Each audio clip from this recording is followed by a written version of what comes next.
For this lesson, we're going to take a virtual field trip to identify some of the major countries that were involved in World War I. So the first country we're going to take a look at is Germany. We'll zoom on over here. You can see its location. We see here Germany was one of the major countries that was part of the Central Powers in World War I. And our picture here shows some of the major leaders, which we will take a look at the countries that they all come from as well in just a minute here. So close that out of our way. We can see here Germany, and we're going to take a closer look into Berlin at their what today is their political building. So using 360 cities, we can now look all around and really get a look inside what Germany's like. Unfortunately, we can't look at what it was like back in 1914 when the war started, but it's still pretty cool to see what it looks like now, so you can get a feel for it. Zoom out a little bit. So this is their building where the government meets, like what would for us be the Capitol in the United States. Go ahead and close out of this. And we're going to now head over to Bulgaria, which was another one of the major countries that was part of the Central Powers in World War I. And you'll notice the pins both have been red so far, and those will be color-coded later on when we look at some of the other allies that were involved in the war. So there's Bulgaria. And we're going to look, another one of the powers was the Austro-Hungarian Empire. Now, if you were to search that in the search bar, you actually would not find it. Today, this empire no longer exists. There's now two separate countries, Austria and Hungary. Get that out of our way so we can see here that we have Austria and Hungary. And using the image overlay tool, which I'll turn on now, we can get a look at where the Austro-Hungarian Empire was back in 1914. So this way we can kind of compare. You can see it covered a lot of things, more even than just Austria and Hungary, and how that's different now.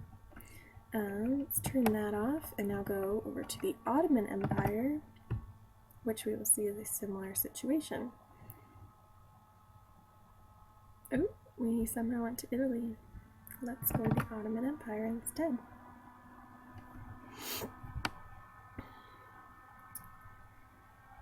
So there we have the Ottoman Empire, another one of the Central Powers, again with the red pin, and it's no longer there as well. So we'll turn on the overlay,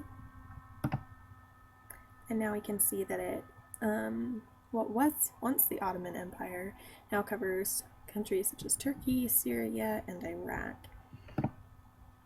So we can take a look at that now. This dark beige color is the Ottoman Empire. Alright, let's go ahead and take a look at some other. So each of those four comprised the Central Powers, and now we'll take a look at the Allied Powers Alliance. The first of which, turn off the overlay, is Great Britain. Here's a look at the major leaders of the Allied Powers, which we see down here. Great Britain was one of the major countries in the Allied Powers Alliance in World War I. Today it's better known as the United Kingdom. Close that out of the way. Set here, and again, just like we did in Germany, we're going to take a closer peek at the government buildings here. I'll zoom on into London, and again, this is not from 1914, this is more modern day, but still gives us a good feel for it. Looks like there's a big gathering. There's Big Ben.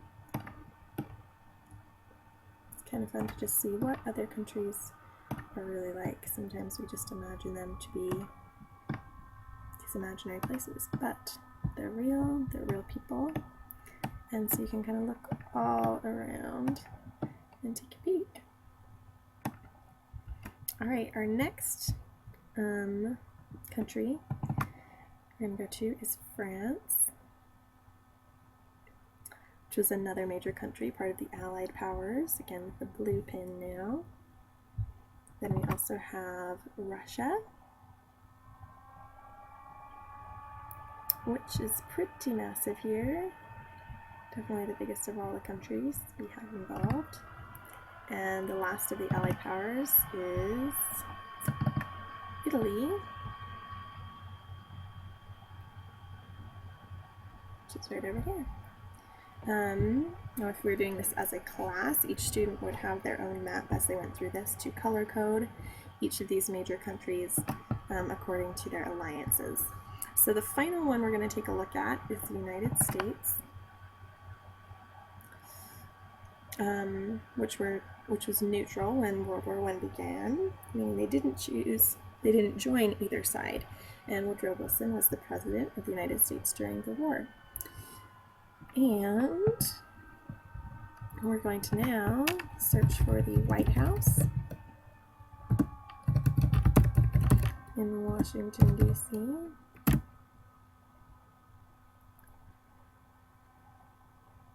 And zoom on into here, take a look at our own government building.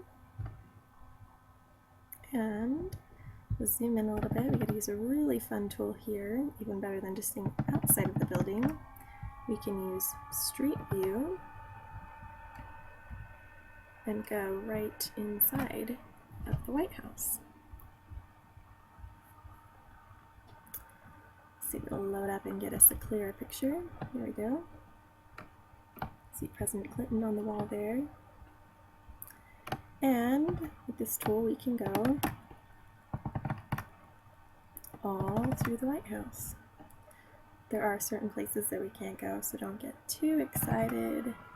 I've yet to find the Oval Office, but if anyone else can find it, that would be really great. We can take a look around. You can get really close up to some things and just get a peek all around. Right now we're on the second floor. We can go down to the first floor though, and again take a peek around here. So it's kind of fun to look around in all of the different rooms. If we hold that, it'll take us out to another room. The piano, things like that. So that concludes our tour. By now each of the students would have all of the major countries of World War I mapped out on their own maps, and have them color-coded according to alliances to then be able to delve farther into that in the coming lessons, looking at the reasons for the start of the war and the course of the war and the impacts that it had on the United States. And that's that. Thanks for joining us.